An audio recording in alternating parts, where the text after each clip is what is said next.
America को यह भी नहीं पता कि जिस युद्ध में इतना खर्च हो रहा है वो युद्ध कितने दिन चलना है, उसको हासिल क्या होना है। यूएस सेंट्रल कमांड ने पेंटागन को रिक्वेस्ट भेजी है, ज्यादा इंटेलिजेंस अधिकारी भेजने की मांग की है जो 100 दिन तक ईरान युद्ध को सपोर्ट कर सके। ट्रंप को समझ आ रहा है कि बिना फंडिंग के युद्ध नहीं लड़ पाएंगे वो। इसके लिए ट्रंप ने अमेरिकी कांग्रेस से फंड की डिमांड की कि लाओ यार पैसा तो उधर मारना है। ट्रंप ने अमेरिकी कांग्रेस से $50 बिलियन यानी करीब 4.5 लाख करोड़ रुपए से ज्यादा का इमरजेंसी फंड मांगा है।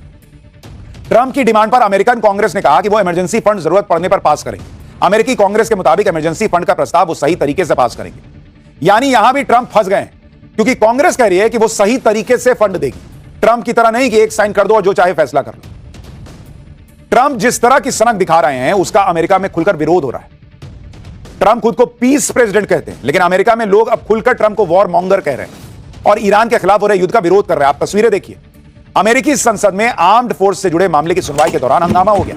संसद के अंदर ही पूर्व अमेरिकी मरीन सैनिक ब्रायन मैकगिनिस ने ईरान युद्ध का प्रोटेस्ट कर दिया। वो कह रहे थे कि हमें इजराइल के लिए युद्ध नहीं लड़ना चाहिए। इसके बाद पूर्व अमेरिकी सैनिक को जबरन बाहर निकाल दिया गया। ट्रंप की रिपब्लिकन पार्टी के सीनेटर टिम शीडी भी पूर्व सैनिक को धक्का देकर बाहर निकालने लगे। सुरक्षा कर्मियों ने उसे जबरन बाहर निकालने की कोशिश की, जिसमें उसका हाथ टूट गया। लगभग 20 से 30 सेकंड तक पुलिस और सीनेटर उन्हें दरवाजे से बाहर निकालने की कोशिश करते रहे। इसी खींचतान के दौरान उनका हाथ दरवाजे में फंस गया और टूट गया। ईरान युद्ध पर हो रहे बेहिसाब खर्च पर अमेरिका में जमकर पॉलिटिक्स हो रही है। अमेरिकी सेनेटर बर्नी सैंडर्स ने ईरान युद्ध के लिए ट्रंप को आड़े हाथों लिया है। बर्नी सैंडर्स कह रहे हैं कि हमने पहले ही पेंटागन को $1 ट्रिलियन दे रखा है, अब ट्रंप को $500 बिलियन फिर चाहिए। ट्रंप ने ईरान में जो युद्ध शुरू किया है उसके लिए ज्यादा पैसे मांग रहे हैं। इसका जवाब है नो। हमें अमेरिकी पब्लिक पर पैसा खर्च करना चाहिए कि न कि अंतहीन युद्ध में।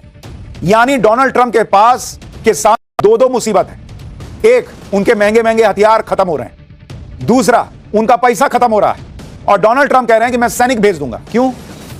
तुम्हें अपने हथियारों के पैसे बचाने हैं तो तुम सैनिक भेजोगे, क्योंकि उनके जान की कीमत नहीं है।